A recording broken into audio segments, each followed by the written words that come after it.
concept of One Piece is simple. The Pirate King, Goldie Roger, found a treasure on the final island of the Grand Line, Raftel, and he called that treasure the One Piece. For over 2 decades, fans have speculated about the possible location of this final island, and wondered what makes this island different from the countless other islands before it. How has this one island eluded everyone for decades, with thousands of pirates endlessly searching for it? After the recent chapters in the manga, I believe I have found the answer. I might have found the location of the final island, Raftel. And if I am right, it has been right in front of us the entire time. In this video, I'm going to explain my thoughts on the possible location of the final island. Let's not waste any more time.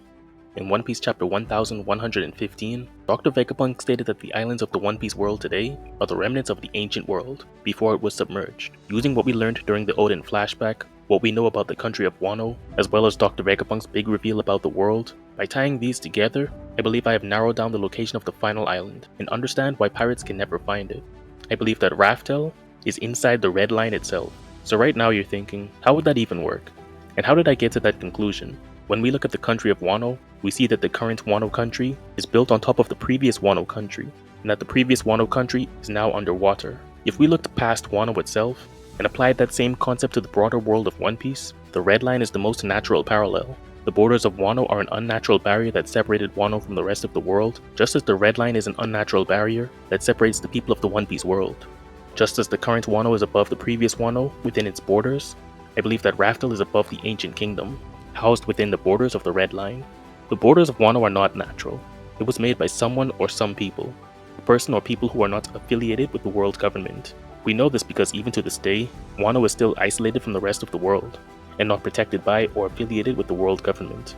Wano is also home to the ancient weapon Pluton, which the world government have wanted to obtain for centuries. Kozuki Sukiyaki stated that many years ago, the land of Wano was at sea level. At some point, walls were erected around the island of Wano, which became the borders of Wano we know today. I believe this happened 800 years ago after the ancient kingdom was defeated. This was the ancient kingdom's way of protecting the ancient weapon Pluton, and also to protect the Kozuki clan, for creating the poneglyphs. On the flip side, the Red Line was likely created by Imu and the 20 Kings, to keep the people separated, and this was likely done after Imu and the 20 Kings defeated the ancient kingdom. What I am proposing is that just as there is an X within the Red Line at Reverse Mountain which leads to the Grand Line, there is another entrance that leads inside of the Red Line itself, and I believe that entrance is at the depths of the ocean, underneath the Red Line, and if someone can conquer the sea currents under the water, it will lead them to the final island, Raftel, hidden within the Red Line itself. The island itself would be protected by walls similar to Wano country. Think of it like a giant cave or a cavern within the Red Line, only accessible from under the Red Line. And just like Wano, there would be an entrance that leads beneath the water to the ancient kingdom itself, and within the ancient kingdom, underneath the sea, lies the legendary treasure, the One Piece. So to simplify it, somewhere along the Red Line, there is an entrance near the bottom of the seafloor that leads inside of the Red Line itself. Whilst underwater, the sailors would ascend above sea level to find the very top of the ancient kingdom, which would appear like most islands. On the island or underneath the island, within the ancient kingdom, would be the One Piece itself. What is interesting that I don't see people talking about is the fact that to get into the Grand Line, pirates have to go through the Red Line via Reverse Mountain. But to get into the New World, pirates have to travel underneath the Red Line and pass by Fishman Island. Oda is very careful about the Red Line. We have seen people go through the Red Line via Reverse Mountain, underneath it by Fishman Island, and over it by using Germa's technology. The Red Line is said to be indestructible, but we've already seen a clear-cut path underneath it, at the seafloor.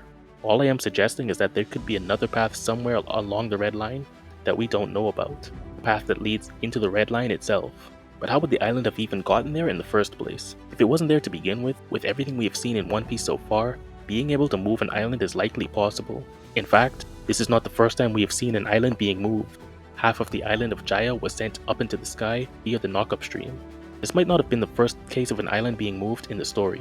We know that God Valley seemingly disappeared overnight. There are countless devil fruits out there with many different abilities. We still don't know everything about the ancient kingdom's technology, and we still don't know where the continent pullers fit into the story. And if Raftel itself was moved by the ancient kingdom, that could explain why the road poneglyphs were left behind, to direct people to the new resting place of the final island. This could also explain why the logs on Lodestar did not point to Raftel, because the island is no longer where it is supposed to be. What better place to hide something from your enemies than someplace they would never check? So what evidence supports this claim? Well, we can look at a few things. Inuarashi stated that Roger reached the log's endpoint and came to a realization.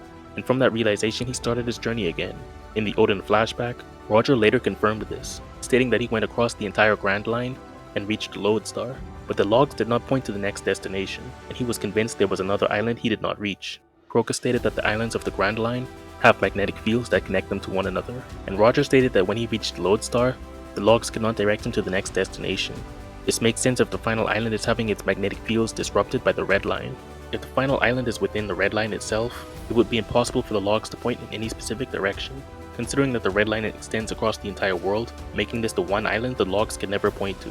That is why the road poneglyphs are important, to direct people to the exact spot they need to go to reach the final island. It is also interesting to note that when the Straw Hats reached the Red Line for the second time, this was the first time the Straw Hats used their submarine. Shortly after this, the concept of coding ships to travel underwater was introduced, which might have been foreshadowing by Oda.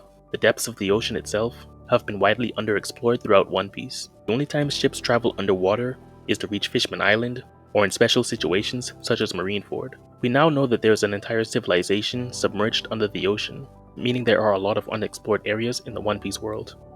So how do I believe Roger reached the final island? After having Odin journey with them, the Roger pirates were able to collect the poneglyph rubbings, and they found the location of the final island. They went to the location marked on the map, and just as Jack was able to find the poneglyph hidden in Wano because he was a fisherman, Sunbelt would be able to travel through the depths of the ocean and find the entrance to the Red Line. We know that Rayleigh is able to code ships, so that is how they were able to travel underneath the water. They then found Raftel, and you know the rest from there. Of course, this is just speculation. So after everything I've said, where do I think Raftel is? When we look at the map of the One Piece world, at the very end of the log is Lodestar. The only landmark after Lodestar is the Red Line, leading back to Reverse Mountain. Here is a map of Reverse Mountain. Luffy and his crew entered from the East Blue over here, and entered the Grand Line this way. You will notice that there is a part of Reverse Mountain that Luffy and his crew did not have to encounter. This part right here. This part of Reverse Mountain is the closest to Lodestar, and only accessible through the New World.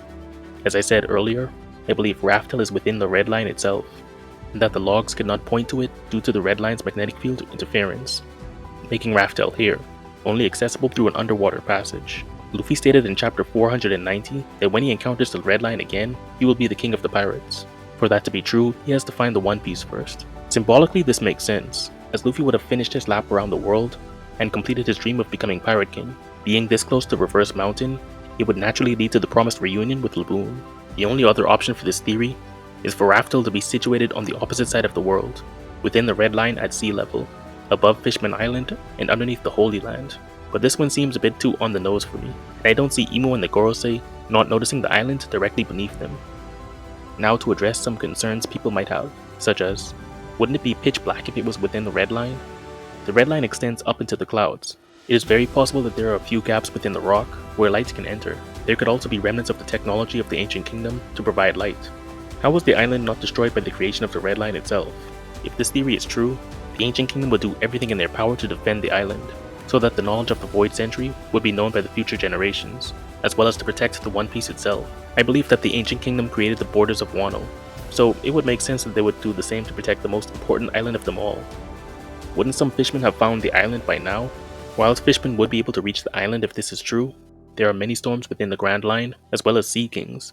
Every fishman is not Jinbei. They can't easily defeat any Sea King they run into. Most fishmen who are fighters are either a part of the Fishman Royal Guard or pirates. We don't often see fishmen traveling the world by themselves for fun. There are also undersea volcanoes, which would serve as a natural deterrent. Fishman Island is also where most fishmen live, and it would be on the other side of the world. These are the immediate questions that I could think of, but I am sure some of you can think of better questions and answers. The Red Line was always treated like a checkpoint or an obstacle throughout the series. The Straw Hats started their adventure there, and reaching it for the second time meant that they had already completed half of their journey. It is only natural that by reaching the Red Line again would signify the end of their journey. If we reframe the way we view the Red Line, it may not be just a checkpoint or an obstacle. It might have been the destination all along. This is my theory as to where Raftel may be located. Is this theory perfect? No. Are there holes in it? Probably. Do aspects of this theory make sense? I believe so. Does this theory give us more to think about?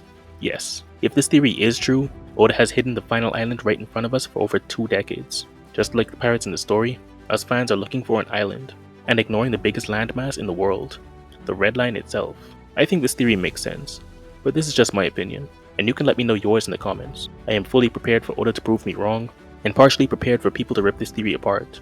Do you think I'm onto something, or completely wrong? Would you be happy if this is where Raftel was located, or do you want something more epic? Where do you think Raftel is located? Let me know in the comments. Leave a like if you enjoyed the video, or a dislike if you didn't, and consider subscribing for more videos like this in the future. Thanks for watching.